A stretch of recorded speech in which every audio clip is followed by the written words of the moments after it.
Señoritas y señoritos, it looks like there is a sky is falling situation being faced by the disappointed Son of God, Pastor Kibuloy.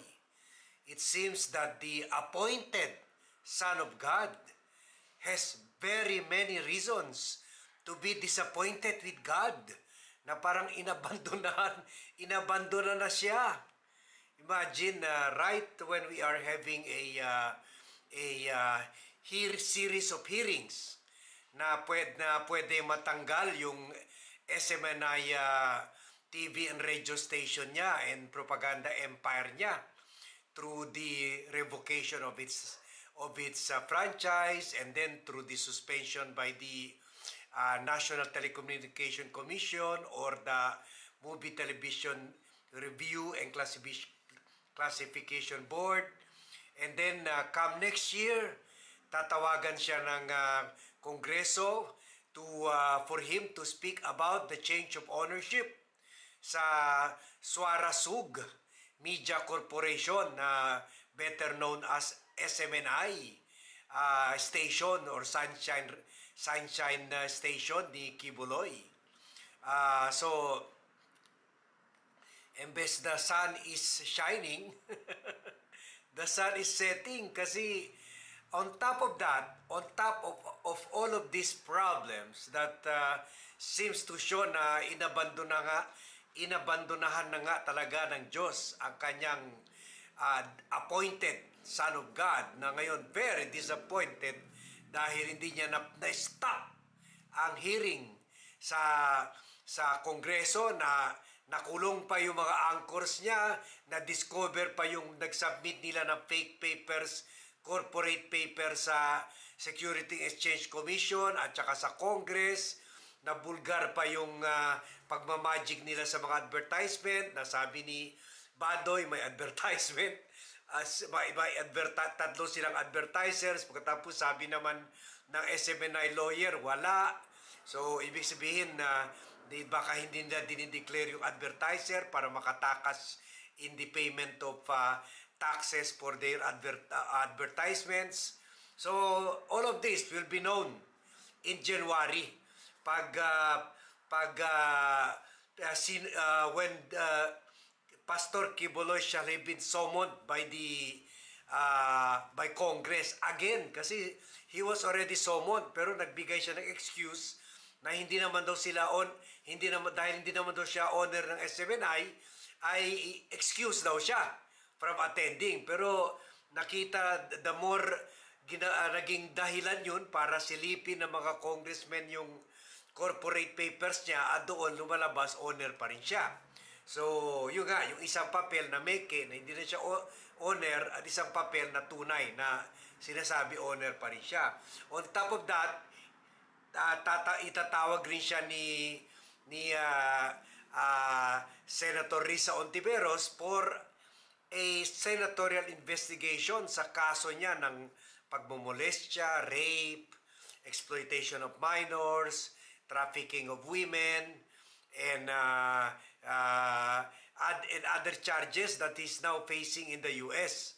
So, if 2023 seems to have been a bad year for the disappointed Son of God, so the more ang year 2024, kasi ang year 2024, although matagal pa, pero may naset na ang hearing sa Amerika ukol sa mga kaso niya, and the new hearing date na nireset dahil delaying tactics yung mga lawyers niya ay November 5, 2024. Dito na magsisimula yung trial of cases for the Kingdom of Jesus Christ, founder na si Apollo Kibuloy.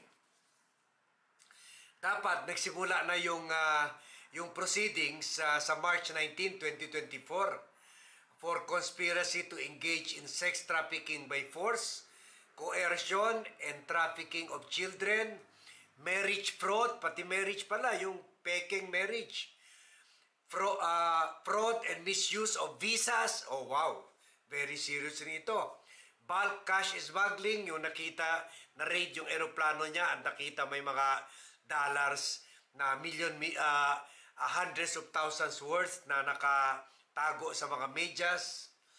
Promotional money laundering, yun, money laundering sa Amerika, and international promotional money laundering, yan. So, ang dami, patong-patong na kaso. So, March pa sana ito nasimulan, pero due to the delaying tactics ng mga lawyers ni Quiboloy, na move until next year. Pero sabi naman ng U.S. District Court for the Central District of California, pinagbigyan na lang nila yung request ng kampo ni Quiboloy ng additional time para istadihan nila yung kaso, and they can respond to this. Kasi sabi ng korte, okay lang, pagbigyan natin sila kasi very unusual and complex ang nature of the case. At sabi ng korte, failure to grant the continuance would likely make a continuation of the proceedings impossible or result in a miscarriage of justice. So ayaw rin ng mga korte doon na masabi pinabilisan nila ang kaso. So yun. Sabi pa ng korte, the case is so unusual and complex due to the nature of the prosecution and the number of defendants.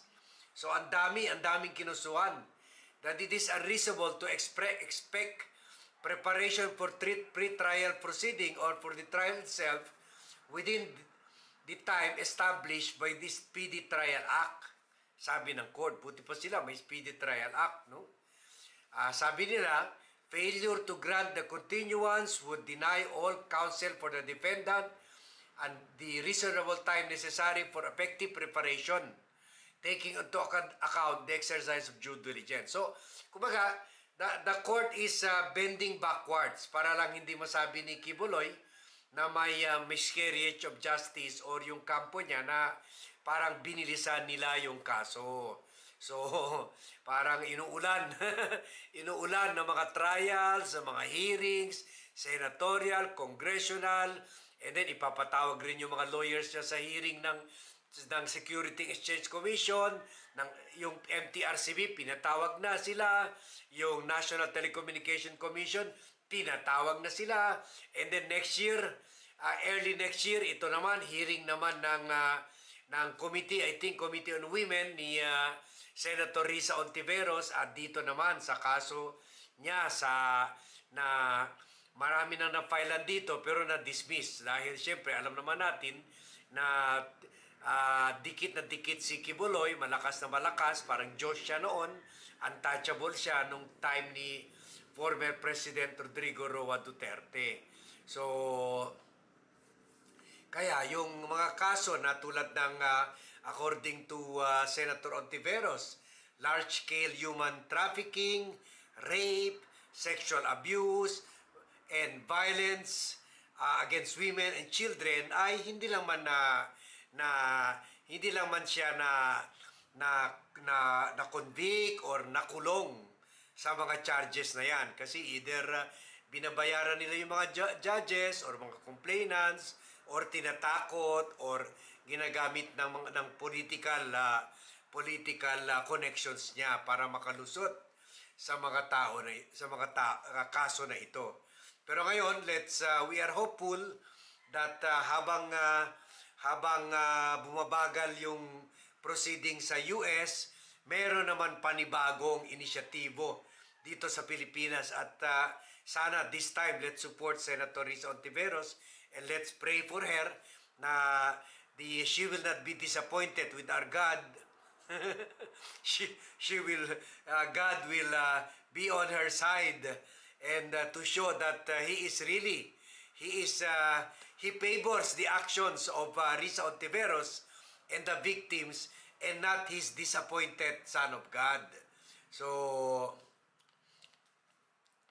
this is what we will be expecting for next year, at including yung series of congressional hearings pa dyan sa Senado.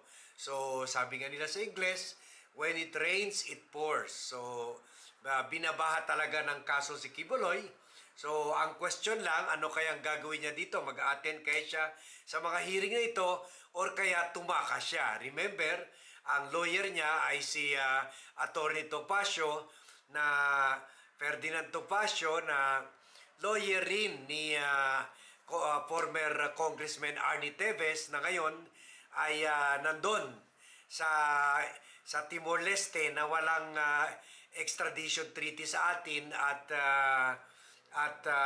kung saan sinusubukan natin arestuhin siya doon through coordination with the Timor-Leste government. So, will Quiboloy do a Arnie Teves? Will Attorney Topacio advise Quiboloy to do that? So, it is most likely na ganun nga ang mangyayari at mas wider ang latitude ni Quiboloy because meron ang SMNI pati si former President Duterte na malaking tie-up sa China. So most likely pwede rin pumunta si Quiboloy sa China. So this is very interesting to watch na may dalawang hearings na ini-invite siya, the Senate and Congress. It is very interesting to see how he will use his powers to stop these two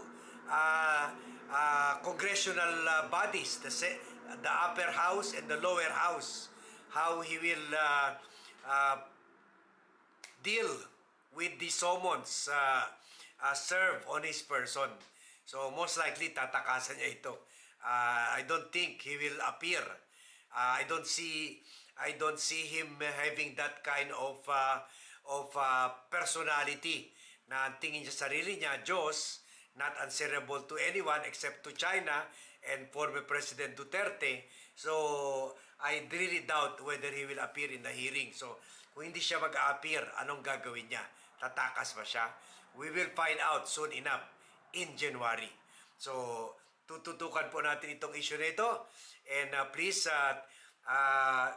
share this to friends and relatives, especially yung mga those of us who are, strictly following this issue, and please ask them to subscribe to the Vlogcaster Armadin YouTube channel. Thank you for watching and see you in my next vlog.